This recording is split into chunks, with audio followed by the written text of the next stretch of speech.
3 साल के intense negotiation के बाद जो है इंडिया और यूके का ट्रेड डील हो गया और ये ट्रेड डील का नाम है सीटा, comprehensive economic and trade agreement. इस ट्रेड डील में जो है बैरियर मीन्स टैरिफ जो है कम करने या ख़त्म करने की बात की गई है। आपको मालूम ही होगा कि यूके पहले ईयू का मेंबर था, यूरोपियन यूनियन का मेंबर था।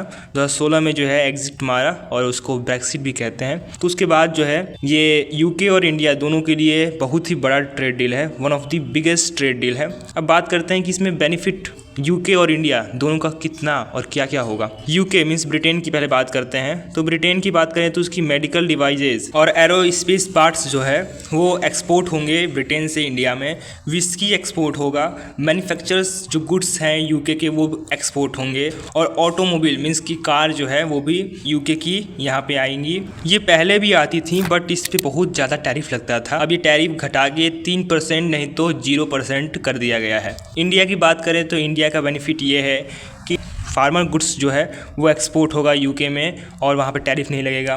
दूसरी चीज़ है MSME, micro small medium enterprises के जो सामान हैं वो भी एक्सपोर्ट होंगे, जिससे कि छोटी मोटी जो एंटरप्राइजेज़ हैं वो काफ़ी ज़्यादा जो है प्रॉफिट कमाएंगी, क्योंकि इसमें जो है टैरिफ लगने वाला नहीं है। तीसरी जो सबसे फेमस इंडिया की है जैसे कि footwear, jewellery, sea food, engineering goods, ये सारे जो है एक्सपोर्ट होंगे बिना किसी टैरिफ के या बहुत ही कम टैरिफ के। इसके बाद जो है विजन 2035 ये भी जो है साइन किया गया है, जिसमें कि इंडिया और यूके मिलकर काम करेंगे किस चीज़ पे, तो जॉब क्रिएशन पे, जॉब क्रिएट करने में, डिफेंस पे, क्लाइमेट पे, टेक्नोलॉजी एंड इनोवेशन पे और लास्ट FDI इंडिया में आएगा। ये भी एक हम लोग के लिए बहुत ज़्यादा फ़ायदेमंद चीज़ें हैं और यूके में भी आएगा।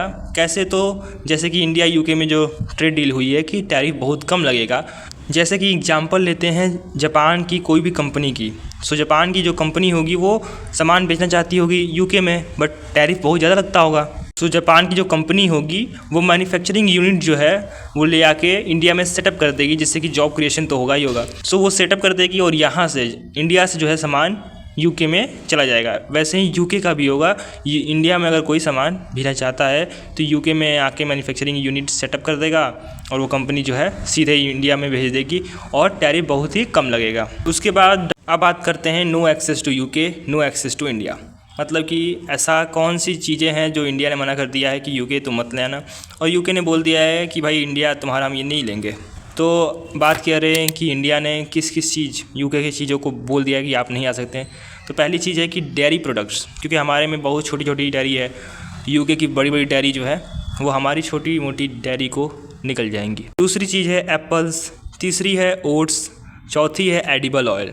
वहीं पे नो एक्सेस टू इंडिया, मतलब कि इंडिया को कोई एक्सेस नहीं दिया है यूके ने। क्या, तो आईटी जो सेक्टर है उसकी एक्सेस, मतलब आईटी सेक्टर जो है इंडिया का जो है यूके में नहीं जा सकता। और यूके ने सिर्फ 1800 ओनली इंडिविजुअल वीज़ा दिया है 1800 लोगों को, और वो 1800 लोगों को सिर्फ 2 ही चीज़ हो सकते हैं, योगा टीचर और क्लासिकल म्यूजिशियन।